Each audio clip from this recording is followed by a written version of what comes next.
Why was Star Trek successful? Why? It had good genes.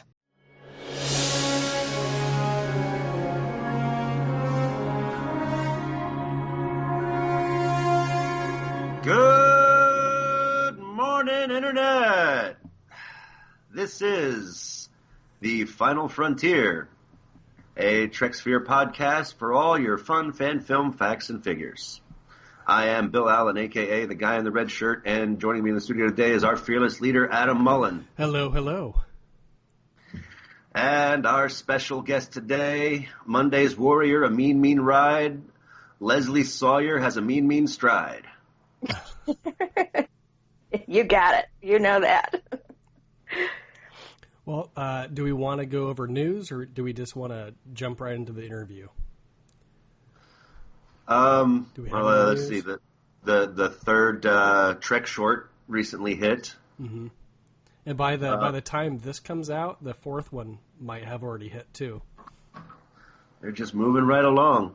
Yep. The CBS filed its response to the lawsuit from the video game dude regarding the guy's claim that it was plagiarized. Oh, the tardigrade.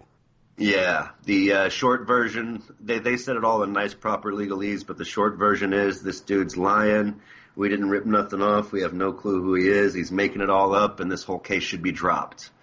They're set to hear arguments sometime in January before a judge. So that's proceeding apace unless that everybody settles before then.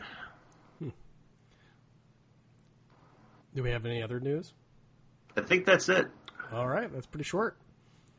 Well, let's see here. How about we go to my joke, because I kind of really want to really tell that, and I forgot to bring it up here. Oh, I heard a dog. And they heard the UPS. Okay, let's see here. Hey, Lezlie, so you told me that TOS is your favorite series of Star Trek. Is that correct? It is correct. Yes, it is. All right, so I like to do a trivia question. So in TOS episode Amok Time, who did T'Pring marry instead of Spock? Was it Saval, Sokar, Solok, or Ston? And we don't need to answer right now. We'll come back to it later. So it's just kind of, for you to think about. Okay.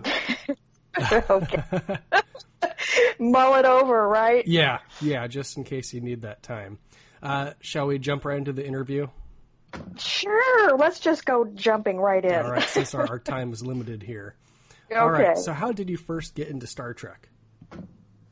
Well, my father actually was way into science fiction. Just loved it. And he, I was really, really little, but I actually do remember, I'm going to be dating myself here, but I actually really do remember the commercials of them talking about Star Trek. All they showed was the ship and the word Star Trek. That's all. Nothing else. And it was like a little thing, boldly go where no one's gone before or something. It was just a little blip about it. But I knew right away that it was something my dad would like. And I'm like, Dad, I think you're going to really like this show. It looks like it's going to be, something you'd like. So anyway, the bottom line is we would watch it together, and I would sit on his lap.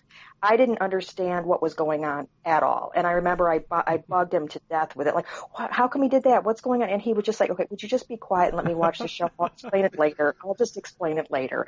But all I knew was I was so fascinated by the special effects, the lasers, the phasers going off and the transporter room and all the cool, sound effects and everything and the aliens. I mean, I was just like enthralled. And, so, I mean, that's pretty much it. I mean, I'm so fond of those memories, cause unfortunately my dad did pass away a few years ago, but, I've just loved Star Trek as far back as almost I can remember. Wow. Yeah. So we already answered what your favorite series is, but is that why TOS is your favorite series? Cause, watching it with your father?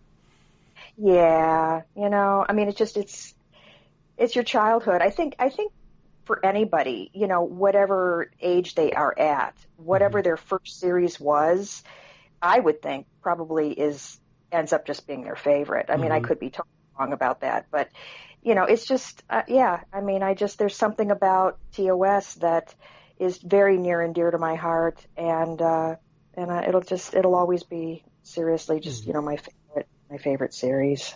Do you have a favorite film? Well, unfortunately, I'm probably going to be like so boring when it comes to that, because it's pretty much what everybody, I think says. I love The Wrath of Khan. That was just, I mean, let's face it. I mean, I think out of all the Star Trek films that have been made, that one's just, the obvious choice. I mean, it's just such a great movie from beginning to end. Everything about it, the music and just everything, the whole idea, the whole concept that they were able to think of that, I think is just brilliant. And actually going back to TOS, again, sounding really boring, my favorite episode with TOS was Trouble with Tribbles, but what I loved that was how they did the same thing on Deep Space Nine with Trials and Tribulations, where they were able to link those two episodes together, and I just love that. I just think that is so creative and so genius. It's just so awesome. Just loved it. Have you been watching the new series Discovery? I'm a bad girl. I'll be honest with you. I did watch an episode of it, and I guess because I'm so old school, the main thing I couldn't get over was how they have made the Klingons look. I'm like, that's not a Klingon. I'm like, why did you do that? And there's just something about it that just, I don't know. It was just so hard for me to adjust to it. Whole look and feel of. I've got some friends that love it. They absolutely love it, and I really, honestly, should try to give it a try, because you know what, my same feelings were that for when Enterprise, the TV show Enterprise, came. I tried to watch it, and I'm like, no, I just can't get into this. But it's so weird. But it's like years later, I kind of started to watch it, and I'm like, well, this really actually is not too bad. I mean, I'm kind of liking these characters. So it's, who knows? Who knows what it is? But I have to let Discovery, I think, become an old show, and then I'll like it. That's why I remember when Enterprise was airing, a lot of people were like, "Oh, this isn't Star Trek," and then now it's been off the air for 12, 13 years. People love it, so I kind of feel like that's what will happen with Discovery. Right. In about 10 years' time, people will just absolutely love it that didn't like it or whatever. It'll seem better than what people thought when it was airing. Exactly. I don't know what that is. Maybe it's like fine wine. It ages. It seems to somehow get better. I think if you do watch Discovery like all the way through, it will give you a better impression of what it is, and then will know, is it something you really don't like or do? Because it is different. And I got over the Klingons because the Klingons have changed so much, through the different series, that it was easy for me to accept. I thought it was kind of cool with what they did. And they had some really nice nods to the other series. And so I don't know, I really like it. But I totally get why other people don't, that it is different. I totally get it.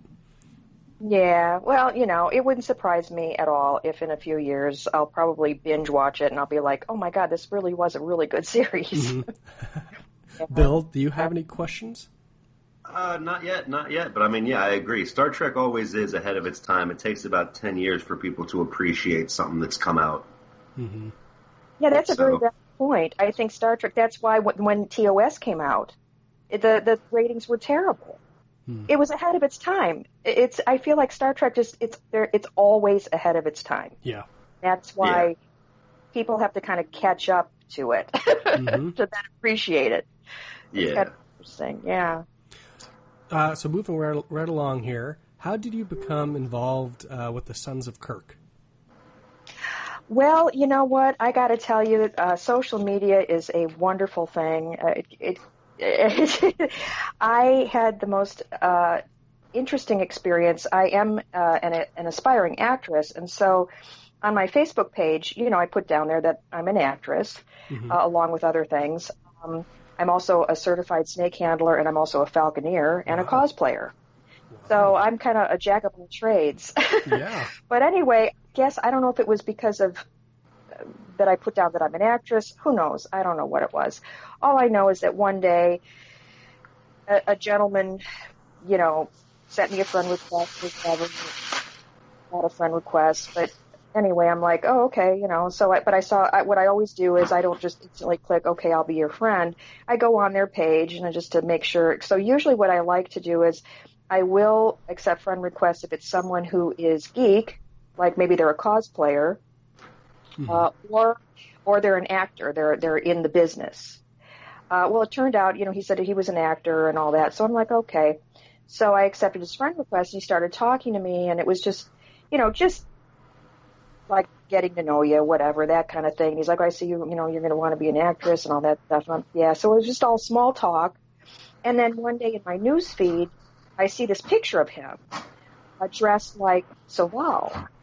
And I did not connect the two. I mean, I hate to say it. I'm horrible with names. That's my problem. I am terrible with names. So Gary Graham did not ring a bell with me at all. I'm honest. And I even told him. I had no idea who you were.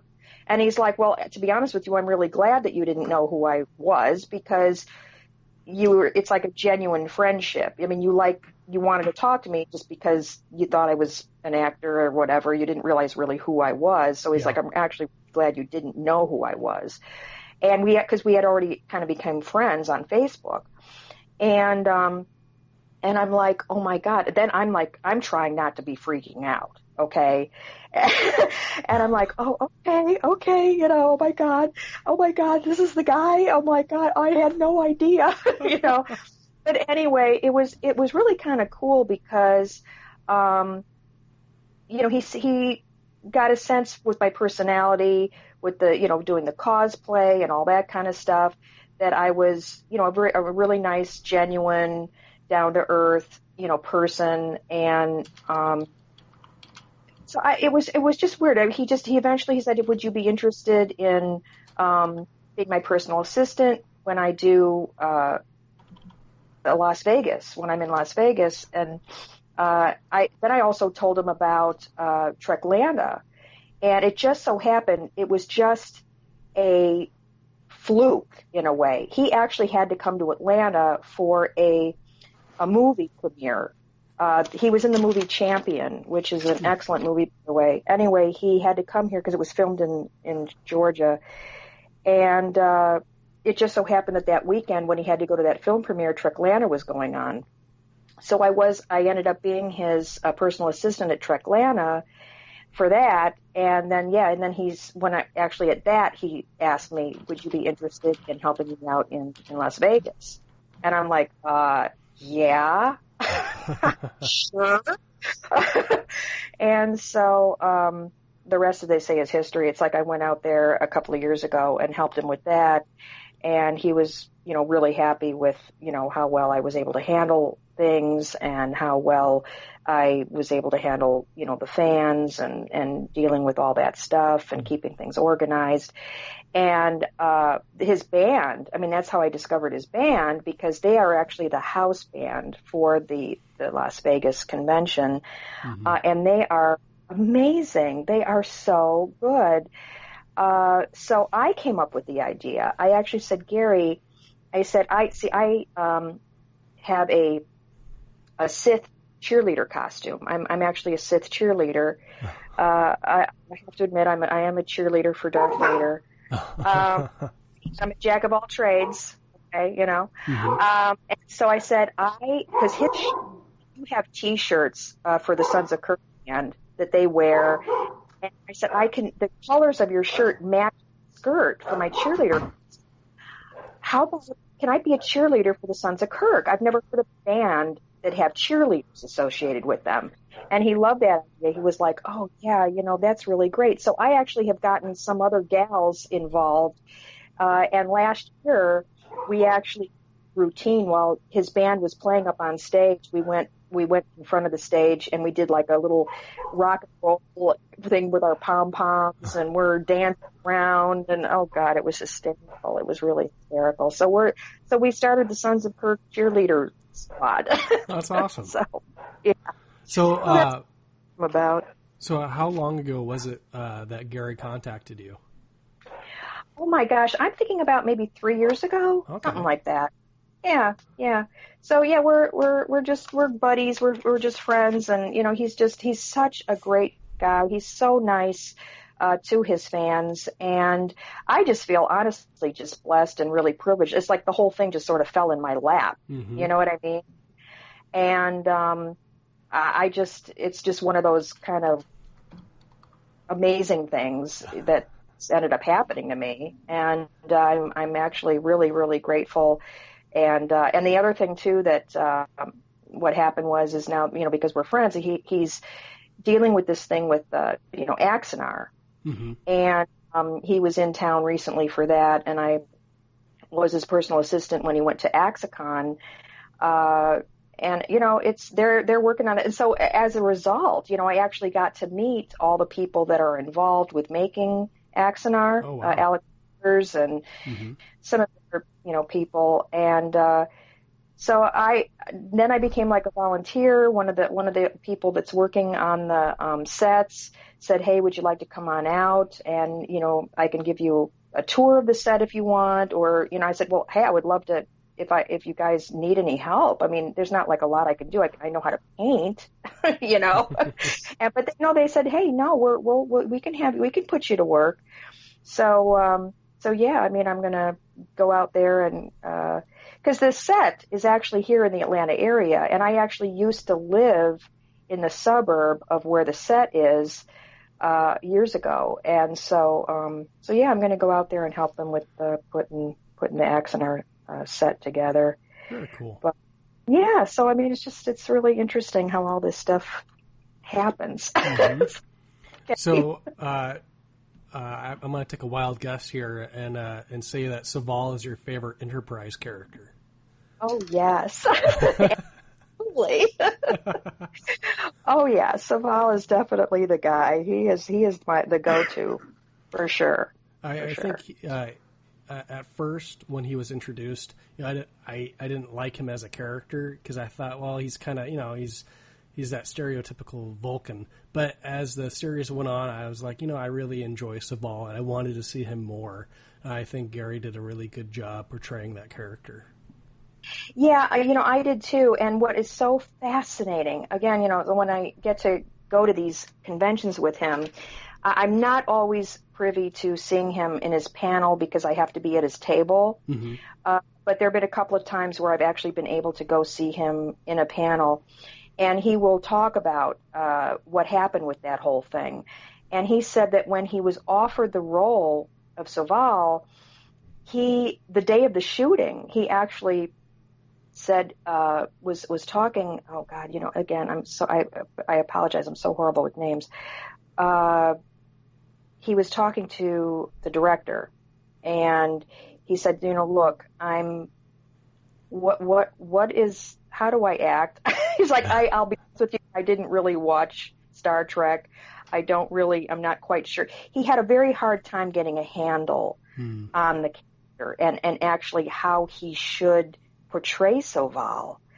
And, so, you know, the director kind of gave him Vulcan 101 lessons and kind of explained to him what Vulcans were and, you know, how a Vulcan should be. So it's interesting. It's like if you were to, like you, in a way, what you said, well, I didn't really care for his character at first, whatever. Gary had to kind of learn in a way how to become Saval. And eventually, I think when he had a really good understanding of the character and he really, really understood what all it was about and how to portray Saval, that's when I think then you're getting the perception that, oh my gosh, he really pulled it off great. He really did a great job. Because that's when really, I think, kind of really understood, you know, how to portray the character. Being a Vulcan is really, really not an easy character to portray because when you think about it, they are highly emotional, Mm-hmm. very highly emotional. That's why they had to learn how to, sequester those feelings and kind of keep them, just deaden them, bury them deep inside.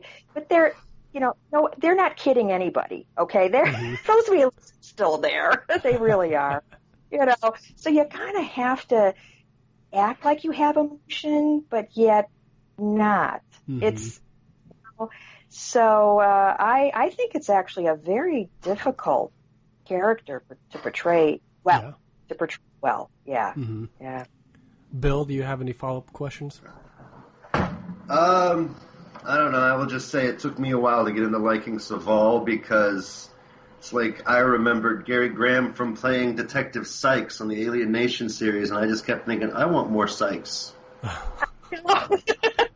Well, it's funny that you say that because I remember watching Alien Nation, and again, it's like I just did not put it together, even though he had a profile picture on Facebook. I'm thinking, why? Why for 1 second, celebrity contacting me and tagging me on Facebook? I just put the two together. I'm like, wow, that's pretty cool. Yeah, a lot of his fans, when they see him in Las Vegas, a lot of them remember obviously from that show, and they wish they could bring it back. And he's like, hey, if they brought it back, I'd be more than happy to be Sykes again, But anyway, yeah, this band they currently are working on a CD. They all original music. Gary actually writes a lot of this. One of his bandmates who plays guitar, Mike Thompson, he's very talented. He is amazingly talented. In fact, actually, all the guys in the band are incredibly talented. I think he's written 1 or 2 songs also, but all the music is original, and obviously do have something to do with Star Trek. They're all Star Trek related songs. But yeah, they're in the studios right now putting it together, and hopefully they'll be coming out with it very soon. I know that the plans are to have it come out very, very soon. He's got some music on YouTube. If you just type in Sons of Kirk, you can up some of their music, but it's that music. The lyrics are original, but he couldn't sell any of the songs or anything like that for copyright reasons, because a lot of the melodies are melodies from other songs that already exist. You know what I mean? Yeah. But no, they're very popular with the fans, and I really think once he gets his CD out of all, original songs and music, he'll really, the band will take off. I really believe that, because they are just, I really was blown away at how incredibly talented they are. So moving right along here, because of time. So you've been in a few Star Trek fan films, correct? Yes, I have. So what did you, or what made you want to be in fan films? Well, you know what? I honestly, I hadn't been thinking about it all that much, because I was like concentrating on just, getting myself out there acting. One of my very first background acting gigs was actually on Jumanji, and it so happened I met a gentleman. His name is Larry Fleming, and he actually has done many, many, many fan films. And I don't know how we got on the subject of it, but we somehow got on the subject of Star Trek, and then him working on fan films. I was like, oh my gosh, I would love to be able to be in a fan film. That would be so much fun. And then I actually tried. You would think it would be so easy to get involved in these Star Trek fan films, but what I learned was that they already sort of have their group of people that they like to work with. Yeah. And I really wasn't able to get involved in it. As luck would have it, Larry was working on a Star Trek fan film with a gentleman by the name of Randy Landers, and his lead actress in the film was being way too much of a diva, and Randy was getting really out of patience with her. He had already filmed 60% of the movie he was working on, and she was giving him all kinds of grief. And he was like, you know what? If you aren't going to show up on time and do what you're supposed to do, I'm going to have to just let you go.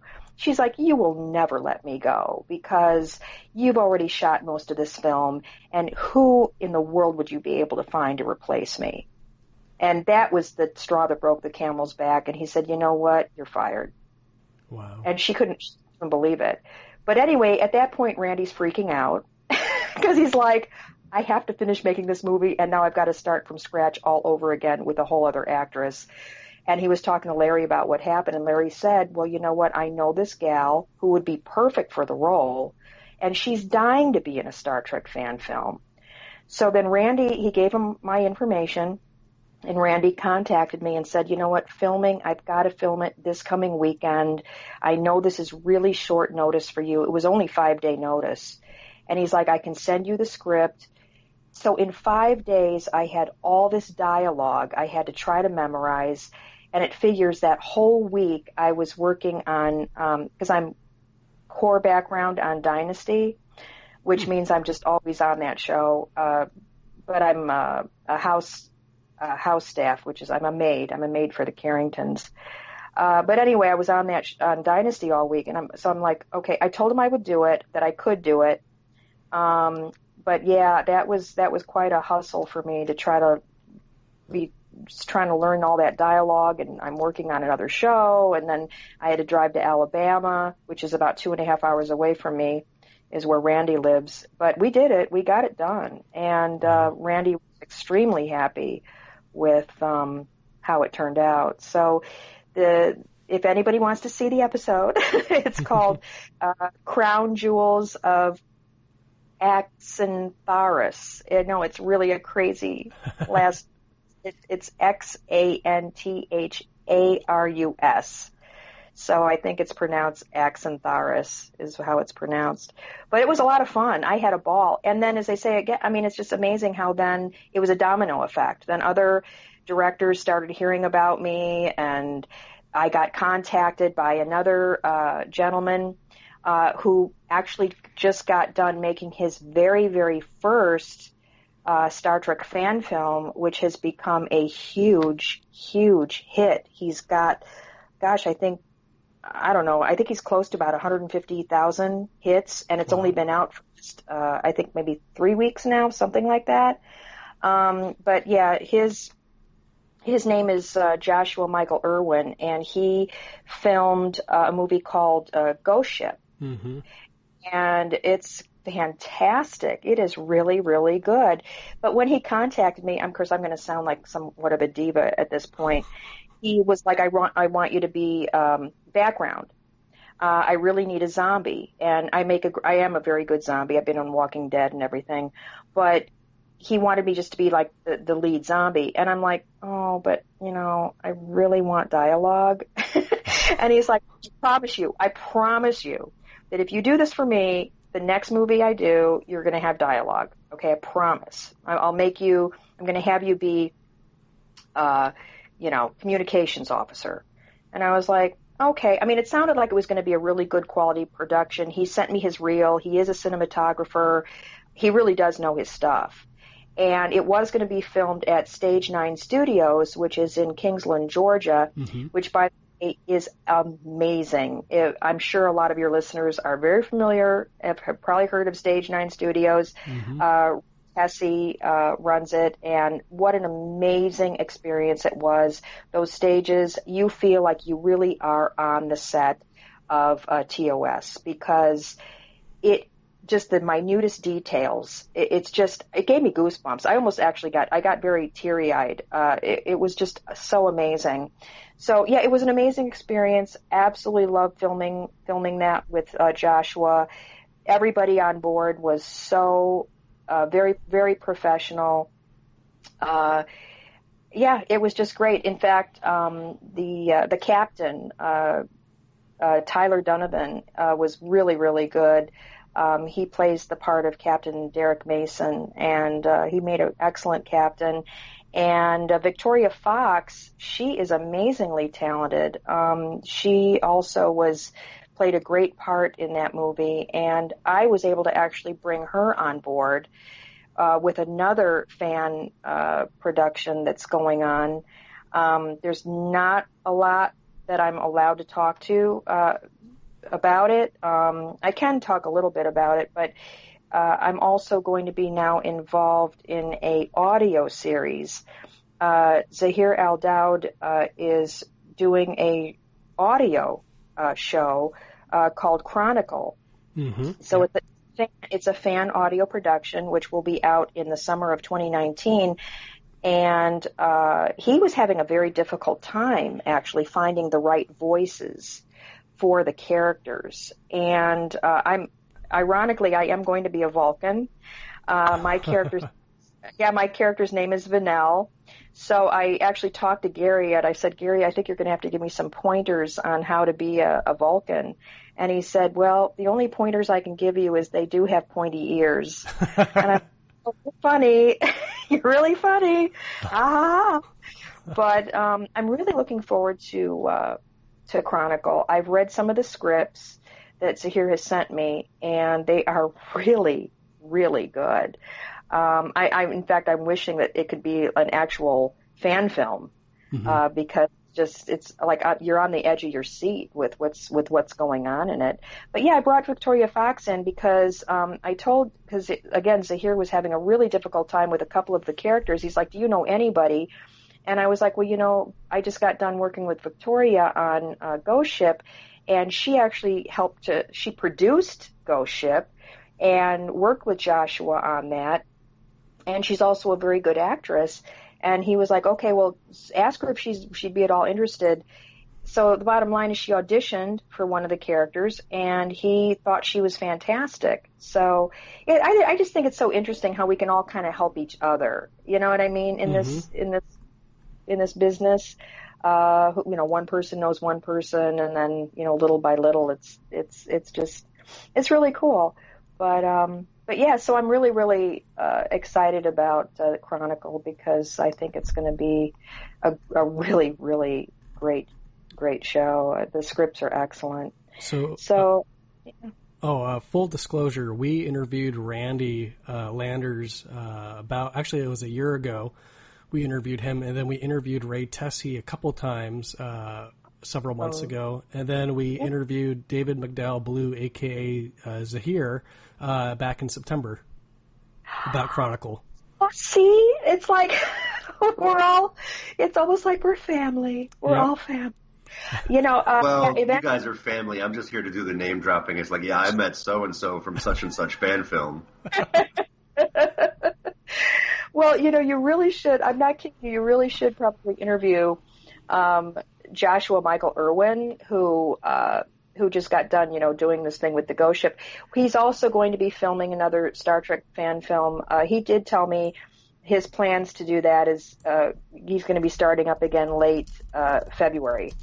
He's going to start working on the next one. But he's done a lot of things, and he is obviously a huge Star Trek fan. And he put together, if for all your listeners, if you have not seen Ghost Ship yet, you really should take a look at it because it's very inventive. Where they board a starship that everybody on there is dead, but eventually they kind of come to life. But they're obviously everybody's on there is a zombie, and so it's sort of like Star Trek meets The Walking Dead. And it's really a very cool concept, and he pulled it off really well. He did a great job. It's very good. Yeah. So I guess of the fan productions you've been a part of, which one's your favorite? Oh, I'll be very honest with you. That definitely the one with Randy, with the crown jewels of Angstaris, is definitely my favorite because I play the part of Mona, and she actually, I guess, the actress that did her, he's done other Star Trek fan films dealing with this character, but now he's going to be doing more with Mona, and she's an Orion. So I'm a green girl from Orion, and I'm very out there. I'm very flamboyant, and of course, you know how these Orion girls are. They love to try to seduce men, so I'm very like, oh yes, oh darling, and so it's like it was a very fun character to play, and I'm really looking forward to playing her again. Randy is definitely going to be doing another Mona film later next year, and I told him I'm definitely on board to doing it again, so that'll be a lot of fun. But yeah, I had a blast. It was so much fun playing that character, and Mona is just she's hysterical. Awesome. I loved it. Yeah. So besides Chronicle, are there any other productions that you're currently working on right now? Fan films? No, there are no fan films that I really am currently working on. Like I said, Joshua is going to be doing another one near the end of February, where I'm going to be the communications officer on one. And like I said, Randy already wants me to be on board with Mona later in the year. I just got done working with Randy not too long ago on another film. This is what cracks me up. I mean, originally I was supposed to be a Vulcan, and at the last minute, I mean, this is what happens with these fan films. The person who was actually one of the lead characters in the movie had to drop out, could not make it. So at the last second, with only 2 days, I only had 2 days to even look at the lines of what he said. Okay, I'm scrapping. You're not going to be the Vulcan. We're not going to have you be that character. If you're okay, he did ask me he didn't tell me. He said, "Are you okay with taking over the role of the other character?" And I was like, "Yeah, sure, I can do that, no problem." In the meantime, on the inside, I'm thinking, "Oh my God, I only have 2 days to try to memorize all these lines." But no, it all worked out great. I'm really looking forward to it. I have to admit, I don't know exactly when it's due to come out, but yeah, I mean, I love the role. It was a great role. I have a really difficult scene with the captain of the ship. We get into a confrontation, about something, and obviously I can't go into a lot of detail about the plot, but it was a real good meaty scene. And so now he's like, okay, well, you've got that character, and so now there's going to be more episodes with that, and I'll be that character also in more future episodes. So awesome. That's kind of cool. Yeah. Well, Bill, do you have any follow-up questions, or would you like to go to the lightning round? No, I think we've covered well, I did have one question. I know they're still working on casting details and stuff for the next segment of the Axanar films. Is there a chance you're going to be on screen for that, working side by side with Gary Graham, or? Well, you know what? I would love to do that. I honestly, right now, as it stands, I don't know. I can't sit here and say, oh yeah, I'm definitely going to have some great screen time with Gary, because yeah, right now they are still working on certain things with that.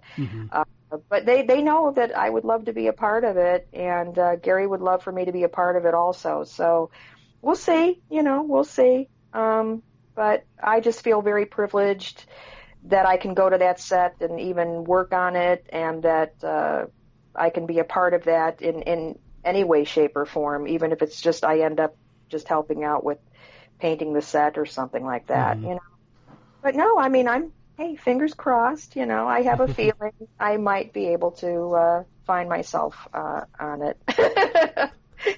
But who knows, right? All right, Bill, lightning round? Lightning round. All righty, let's try to make this... Lightning.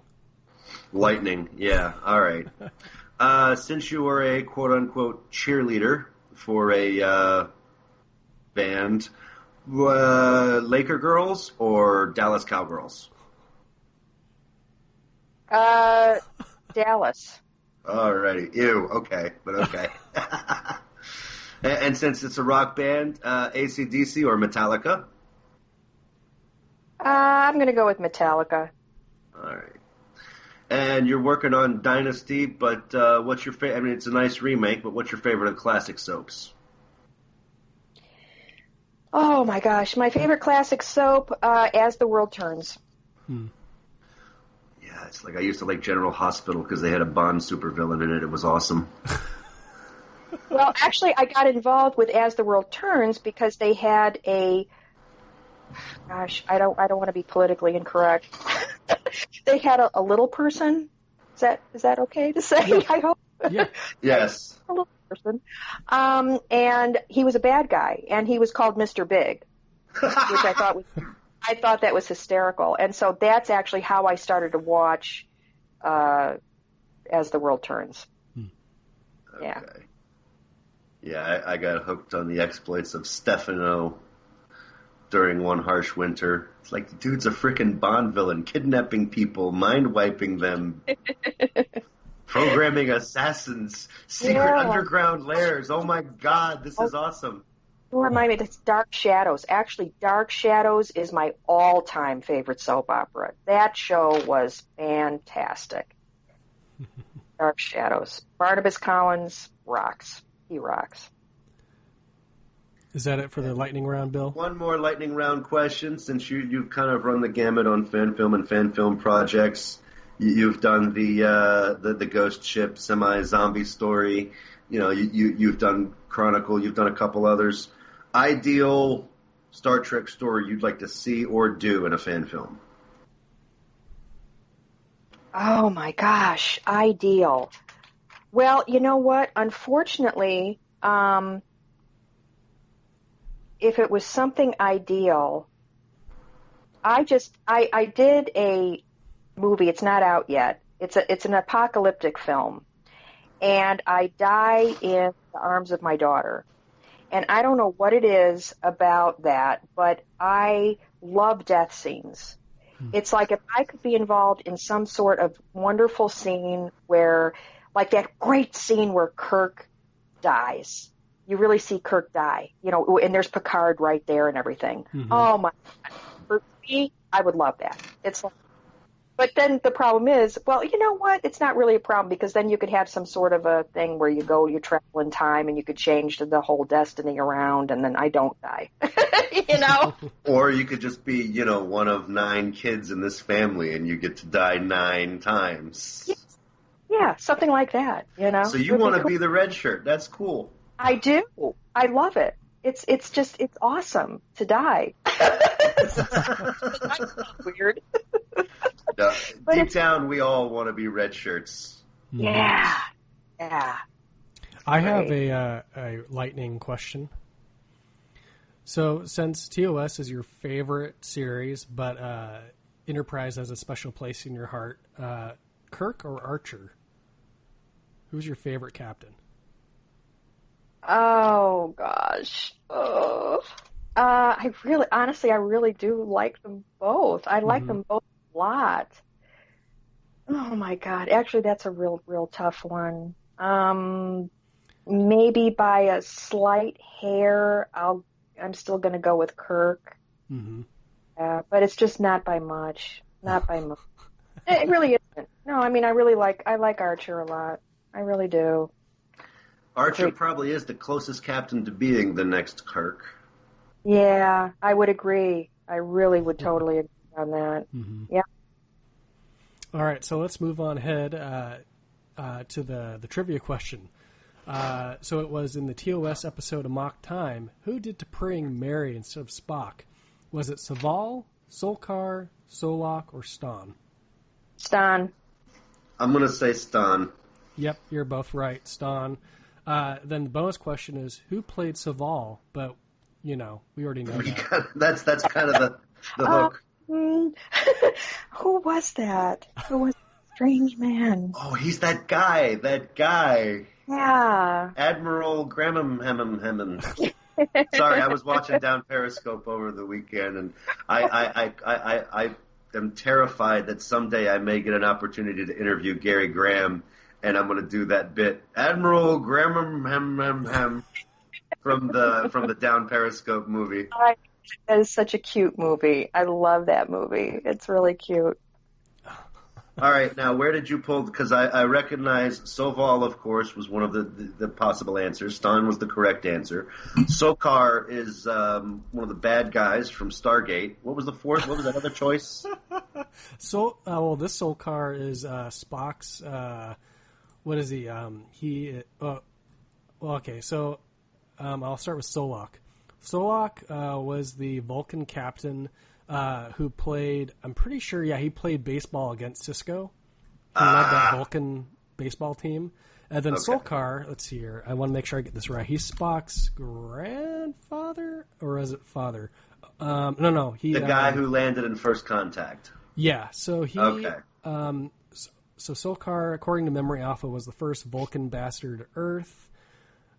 He was the father of Skan, who was the grandfather of Sarek. So actually, he is the great-grandfather of Spock.